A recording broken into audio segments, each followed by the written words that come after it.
Hi, welcome back. Today we're carrying on with our A to Z of wedding planning, and today's letter is I for invitations. So your invitations are really a great way of setting the scene for the whole of your wedding day. It's the first thing your guests will see, and it will kind of sort of give them a little insight into what kind of day you've got planning. So first thing to think is actually, what kind of day are you planning?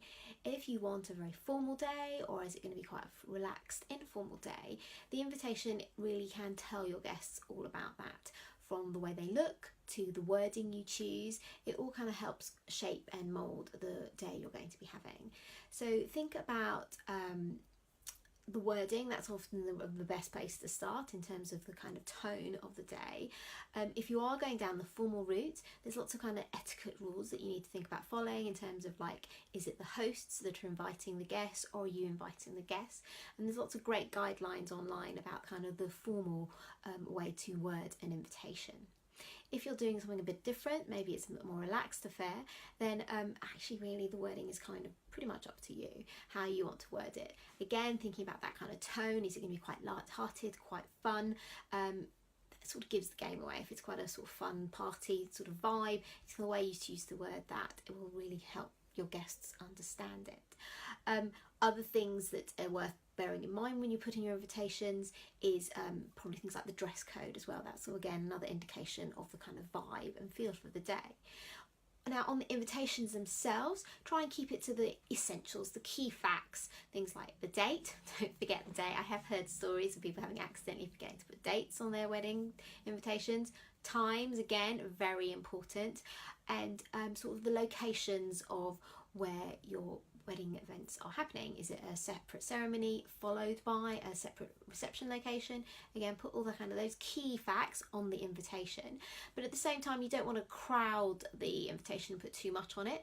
So I would always advise going with adding like an additional information pack in with those invitations, or you could always go online with that and sort of say, please see our wedding website, which has a lot more information on the details of the day. So what to include on those? So again, think about maybe kind of fuller location instructions. Perhaps you want to include a little map. If you really are kind of customizing the invitation suite, you can get some beautiful hand-drawn maps these days that sort of show, you can sort of point out the location of where your ceremony is in relation to your reception location. Check and double check your addresses and that they do work. One thing I always say is double check the postcode. A lot of people these days do use their phones or sat navs to find places, but sometimes places, kind of their sat navs don't always correspond to the actual postcode and vice versa. So do maybe just double check that before you put it on your invitation information. You don't want your guests to turn up at a back entrance or down some random road, so it's worth putting that. If it's a city location, it might be quite handy to maybe put in a little bit of like closest tube station, public transport, that sort of thing. If it's a bit more out in the sticks, you might want to think about putting in local taxi numbers for maybe when guests leave, they've got some taxi numbers handy. Things like local accommodation. Are you going to have a group booking for them? Have you managed to secure a group booking discount? That's a good thing to put in. And then, are you going to be having any kind of sort of gift list or anything? You might want to put a little note in about what your gift is or not. You might decide you don't really want to have many gifts, just having your guests at your day is enough. So remember to put all those in so that guests know what's happening. Give yourself plenty of time to get your invitations out. The standard is about 8 weeks, but if you're having a wedding at a particularly popular time of year, you probably want to get them out quicker. And on top of that, I would also consider sending out save the dates, particularly with any kind of destination wedding options. You want to give guests plenty of time to sort of book their holidays, book their accommodation, that sort of thing. If you send a save the date out initially, that's sort of before you've kind of finalised all the finer details, at least they know they've got the date in hand. Think about all your dates matching as well, putting in a date for an RSVP. That is really helpful, so the guests kind of know when they need to get the information back to you. I would be careful about not giving guests too much time.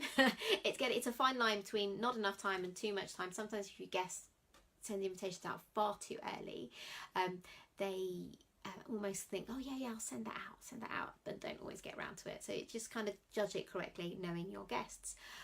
When it comes to finally sending when you're working with a stationer, make sure you proof, double check, print out the proof if you can, that always helps. And also maybe think about getting a second set of eyes on it. And then finally, do you remember to weigh your invitation?